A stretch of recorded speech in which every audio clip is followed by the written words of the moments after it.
Poinnya berbeda antara apa yang dialami oleh Abraham di dalam Kejadian 22 dengan apa yang dialami oleh Ibrahim di dalam As-Saffat ayat 100. Nggak ada Karena di berbeda. dalam Sekarang begini, poinnya gini. beda, Bang. Dengar dulu. Ini Sebentar ayat suci dulu. Al-Quran, bukan Bible. Iya. Jadi dalam Mimpi, ayat itu suci dibilangin Al-Quran mimpi, Bang. Mimpi sama firman beda, Bang. Oh gitu ya. Jadi gini, tak ajarin samamu ya dek. Di dalam kitabnya orang Yahudi yang kalian rampok, Anda jadikan sebagai kitab. Bilangan 12 nomor 6, berfirmanlah Tuhan, dengarkanlah firmanku ini. Jika di antara kamu ada seorang nabi, maka aku menyatakan diriku kepadanya dalam penglihatan dan berbicara kepada nabi tersebut melalui mimpi. Itu ya dek. Itu ya dek. Percuma kau itu ingin menyerang Islam. Kenapa? Karena Al-Quran itu datang belakangan menjelaskan kitab terdahulu. Meskipun kitab yang kamu bawa ini bukan lagi kitabnya Nabi Musa, tapi pendahulumu itu nggak mau ketahuan kalau kitab yang kalian wariskan itu, diwariskan kepada kalian itu adalah murni 100% hanya karangan. Maka mereka mengutip-ngutip apa yang mereka suka dari kitabnya orang Yahudi. Nah, itulah yang diterangkan Al-Quran, bahwa Allah Subhanahu wa Ta'ala itu adalah sebaik-baiknya pembalas kejahatan. Muncul semuanya kan. Anda mengatakan Nabi Ibrahim mana ada mimpi. Kitabnya orang Yahudi menjelaskan, berfirmanlah Tuhan, dengarkanlah firmanku ini. Jika di antara kamu ada seorang nabi, maka aku Tuhan menyatakan diriku kepada nabi tersebut dalam penglihatannya. Aku Tuhan berbicara kepada nabi tersebut dalam mimpinya. Anda nggak bisa lolos. Paulus nggak pernah bermimpi dia hanya menghayal, mengarang buku, ya. Lalu kemudian Al-Quran menjelaskan kemudian fasholli li rabbika wanhar, ya, perintahnya jelas itu, berkurbanlah kata Allah. Kurban yang dimaksud di sini hewan, karena Al-Quran sudah memiliki sebuah kaidah. Nabi Ibrahim alaihissalam wa fadainahu bizibhin azim. Aku Allah tebus anak tunggalnya tersebut dengan seekor hewan sembelihan yang besar. Hewan. Jadi kalau ilmu belum ada, belum sampai kematangan ilmu, jangan coba-coba mengkritisi Quran. Nanti kamu main cerita tepung. Makanya Al-Quran mengatakan, walikulli ummatin ja'alna mansaqal yazkuru ismallah ala ma razaqahum min bahimatil an'am. Al-Quran menerangkan, Allah ketika menghendaki kurban kepada manusia, Allah memberi petunjuk agar manusia mempersembahkan hewan. Nah, ternyata terbukti betul. Imamat 1 nomor 2, katakanlah kepada Bani Israel, apabila mereka hendak mempersembahkan kurban, hendaklah mereka mempersembahkan hewan berupa kambing, domba, sapi, lembu. Nggak pernah manusia. Maka muncul pertanyaan, dari mana Kristen ini memiliki konsep? Kenapa sih saudara-saudara Kristen ini? Saya mendengarkan guru-guru saya menasihati saya, Bang Suma, tolonglah kalau berdiskusi dengan saudara Kristen ini yang baik, santun, sopan. Tapi kayak mana mau sopan kalau yang diajak bicara kayak gini, kayak lebih hewan daripada hewan? Gimana kita mau diskusi baik-baik? Selalu aja memancing kita kemudian untuk ngegas. Padahal sudah diajak, mari kita diskusi santun, diskusi baik-baik. Tapi kalau modelnya kayak gini, pertanyaan saya loh dari tadi, ya, Tuhannya Bani Israel, Tuhan yang umat Islam sembah, mengajarkan sebuah kaidah, mempersembahkan hewan ternak. Tuhannya orang Yahudi. Terserah. Yang saya katakan, Tuhannya Bani Israel mempersembahkan kemudian sebuah ajaran kepada Bani Israel untuk mengorbankan. Astagfirullahaladzim, ya Allah, ya. Ini bisa diam dulu nggak Bukit? Orang Yahudi diajarkan oleh sembahannya untuk mempersembahkan hewan. Umat Islam diajarkan oleh sembahannya untuk mempersembahkan hewan. Orang Kristen mempersembahkan anak orang, Pertanyaannya, kalau yang datang kepada Kristen dengan konsep mengorbankan Yesus anak orang di atas pohon ini menebus dosa, itu berasal dari pencipta langit dan bumi, ada dong perintahnya di dalam kitabnya Yahudi, ada pasti. Nah, kalau demikian adanya, kalau agama Kristen itu betul adalah agama yang betul, tentu ada kaidahnya di dalam kitabnya orang Yahudi. Nah, kalau ada, tolong tunjukkan dong pada saya. Itu loh yang saya minta. Ada enggak Tuhannya orang Yahudi memberikan sebuah sinyal bahwa aku menghendaki darah manusia agar aku menghapuskan dosa-dosa manusia? Ada enggak? Tertulis di mana? Gitu loh. Supaya kita jangan dibodohi. Beritakanlah Injil kepada seluruh makhluk, tapi yang diberitakan hoaks. Orang masuk surga katanya kalau percaya ditebus oleh darah Yesus. Itu ajaran dari mana, Cak Ayu? Dari mana ajaran itu? Cobalah saudara-saudara Kristen, dari mana ajaran masuk surga melalui darah manusia? Itu ajaran dari mana coba?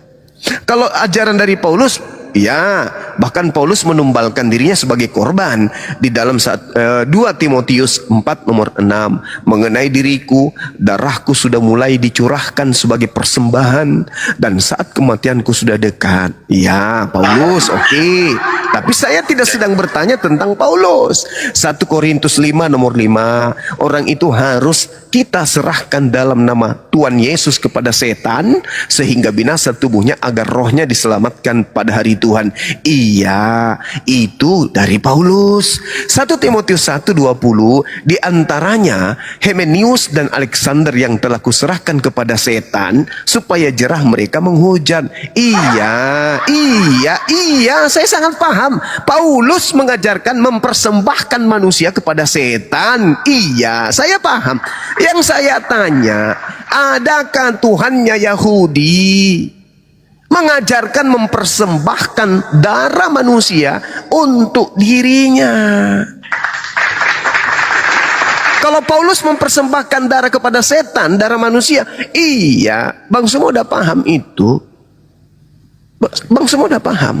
Kristen didirikan Paulus mengajarkan dia telah mempersembahkan manusia kepada setan.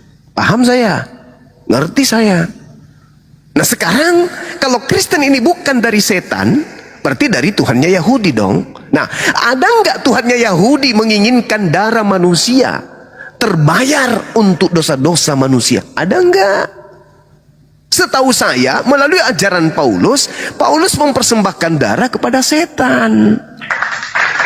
Untuk apa? Untuk supaya mereka itu terselamatkan. Jadi darah dipersembahkan ke setan, darah manusia dikorbankan kepada setan supaya manusia itu diselamatkan. Dalil ada Bang Suma. Nah sekarang permasalahannya, Kristen ini adalah sebuah kekuatan dari barat yang menginginkan orang Indonesia menjadi pengikutnya dengan cara tipu-tipu, dengan cara kemudian mendirikan STT yang menghujat Islam, membuat sebuah lembaga Bible yang kemudian menggunakan istilah Islam agar umat Islam itu bisa tertipu. Umat Islam gak boleh tinggal diam aja dong. Umat Islam harus bangkit dong melawan. Masa mau mengimani agama yang mempersembahkan manusia sebagai tumbal kepada setan? Mana dalilnya? 1 Timotius 1:20. Di antaranya Hymenius ini adalah nama orang. Alexander ini juga adalah nama orang yang telah kupersembahkan kepada setan supaya jerah mereka menghujat. 1 Korintus 5 nomor 5. Orang itu harus kita persembahkan dalam nama Tuhan Yesus kepada setan sehingga binasa tubuhnya agar rohnya diselamatkan pada hari Tuhan. 2 Timotius 4 nomor 6. Mengenai diriku, darahku sudah mulai dicurahkan sebagai persembahan dan saat kematianku sudah dekat. Pertanyaannya harus muncul di sini dan harus ada jawaban yang harus sebagai pengikat untuk sebagai bahan penginjilan orang-orang Kristen. Adakah Tuhannya Yahudi menginginkan darah manusia sebagai penebus dosa manusia? Itu aja. Kalau tidak, berarti mohon maaf, saya harus mengatakan agama Kristen bukan dari Tuhan pencipta langit dan bumi. Tapi dari mana? Tanya aja Paulus. Paulus, ya paman, kau persembahkan kemana darah orang tersebut? Paulus menjawabnya dengan singkat, kepada iblis. Silakan Anda sanggah atau ada yang mau menambahkan dari sahabat muslim. Silakan, ada yang mau menanggapi pernyataan saya bahwa Paulus mempersembahkan manusia kepada setan. Nah, kalau Yesus ini juga menjadi korban disalib untuk dosa-dosa orang Kristen, tentu ada kutipan atau ada perintah dari Tuhannya Yahudi. Sedangkan yang ada, jangan kau bunuh Yesus, Keluaran 23, ya kan, nomor 7, nomor 8, Amsal 6, nomor 16. Itu perintah-perintahnya tuh. Jangan kau bunuh orang yang benar. Bahkan Yesus pun mengatakan itu di dalam Yohanes 8. Orang yang membunuh, orang yang ingin membunuh Yesus dan pelaku-pelaku pembunuhan, Yesus sebut sebagai anak-anak iblis. Berarti kalau Yesus mati, berarti Yesus dibunuh oleh iblis. Sedangkan kalau kita melihat di dalam Bible, kedatangan Yesus di atas muka bumi ini, berdasarkan Bible ya, itu jelas Yesus datang untuk membunuh iblis, untuk membinasakan iblis. Bukan malah dia yang jadi santapan iblis. Nah, ini menjadi polemik. 1 Yohanes 3 nomor 8. Barang siapa yang tetap berbuat dosa, maka dia berasal dari iblis.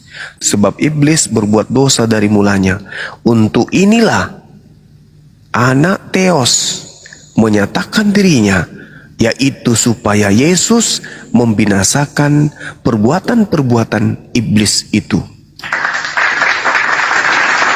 Menurut 1 Yohanes 3:8, Yesus datang ke bumi untuk membinasakan pekerjaan-pekerjaan iblis.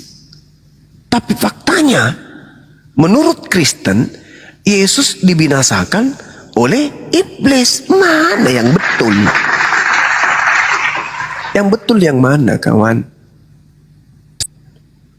Yesus datang membinasakan iblis atau Yesus datang untuk dibinasakan iblis? Mana yang betul? Iblislah yang menjadi bapakmu, kata Yesus. Dan kamu mau melakukan keinginan bapakmu. Bapakmu adalah pembunuh manusia pada awal mula. Kalau Yesus dibunuh, berarti dibunuh iblis. Berarti iblis membinasakan Yesus. Sedangkan 1 Yohanes 3 nomor 8, Yesus diutus ke bumi untuk membinasakan iblis. Yang mana yang betul? Ayolah saudara-saudara Kristen, yang mana yang betul? Yesus datang membinasakan iblis, atau justru iblis yang membinasakan Yesus? Atau Islam yang betul? Yesus tidak dibinasakan oleh iblis, tetapi iblislah yang kemudian dibinasakan di atas tiang salib.